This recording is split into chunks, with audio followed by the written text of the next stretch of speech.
Nadie te está contando esto sobre la pesca, y no es casualidad. Los que realmente sacan peces grandes, los que siempre regresan con la nevera llena, no suelen compartir estos detalles. Prefieren que tú sigas lanzando una y otra vez sin resultados. Pero hoy, eso se acaba. Hoy te voy a revelar 5 trucos que usan los pescadores expertos y que pueden cambiar completamente tu forma de pescar. Vamos con el primero, el anzuelo invisible. Este es uno de los errores más comunes y más ignorados. Mucha gente se preocupa por el cebo, pero no por el anzuelo. Y ahí está el problema. Si estás usando un anzuelo brillante, oxidado o que contrasta con el cebo, el pez lo nota. Puede que no lo entienda como tú, pero sí detecta que algo no cuadra. Los peces sobreviven desconfiando. Cualquier cosa que se vea fuera de lugar puede hacer que no muerdan. Aquí va el truco. Haz que el anzuelo desaparezca. Si usas camarón, prueba con anzuelos rosados o translúcidos. Si usas lombriz, uno color tierra. La idea es que el pez vea comida, no una trampa. Muchos pescadores cambian de lugar, de caña, de carnada, pero nunca cambian el anzuelo. Y ese pequeño detalle puede ser la razón por la que no estás sacando nada. Un anzuelo que no se ve es un anzuelo que trabaja para ti. Ahora vamos con algo que casi nadie ajusta, la profundidad correcta. Te voy a decir algo que puede incomodar a muchos. Si siempre pescas a la misma profundidad, estás perdiendo tiempo. Los peces no se quedan quietos todo el día. Se mueven constantemente buscando temperatura, oxígeno y alimento. En la madrugada, cuando el agua está más fresca, suelen estar cerca del fondo. Pero a medida que el sol sube, muchos peces empiezan a subir también. ¿Y qué hace la mayoría? Nada. Dejan el flotador igual por horas. Error. Si no tienes picadas, no significa que no hay peces. Puede que simplemente no estás donde ellos están.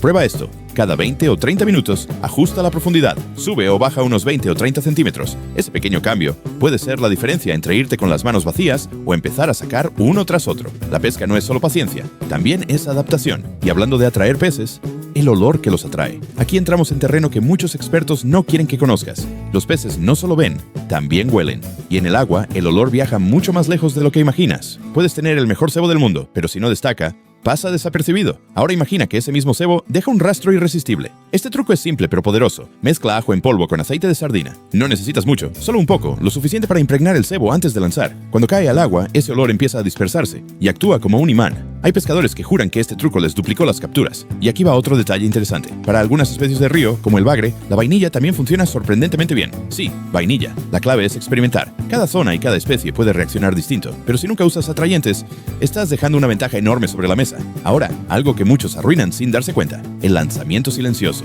Este punto es crucial, especialmente si estás buscando peces grandes. El ruido bajo el agua es mucho más fuerte de lo que parece desde la superficie. Cuando lanzas con fuerza y el cebo cae de golpe, no estás pescando, estás avisando. Estás diciéndole a todos los peces, algo cayó aquí, cuidado. Y los peces grandes, los más experimentados, se van. El truco es lanzar con suavidad, controlar la caída, dejar que el cebo entre al agua en ángulo, alrededor de 45 grados, sin salpicaduras, sin golpes. Piensa en esto como si estuvieras colocando el cebo, no tirándolo. Puede parecer un detalle pequeño, pero cambia completamente cómo reaccionan los peces en la zona. Menos ruido, más oportunidades. Y ahora sí, el último truco, el que realmente cambia el juego, la paciencia activa. La mayoría de las personas cree que pescar es esperar. Lanzas, te sientas y esperas. Pero los pescadores que más capturan no hacen eso. Ellos provocan al pez. Aquí está el secreto. Mueve el cebo, no de forma brusca, no exagerado. Solo pequeños movimientos cada 20 o 30 segundos. Un jaloncito suave. Pausa. Otro pequeño movimiento. Esto hace que el cebo parezca vivo, como si estuviera tratando de escapar, y eso activa el instinto de los depredadores. Muchos peces no atacan por hambre, atacan por reacción. Este truco funciona increíble con señuelos artificiales, pero también puede marcar la diferencia con cebo natural. Es el tipo de detalle que convierte una jornada lenta en una llena de acción.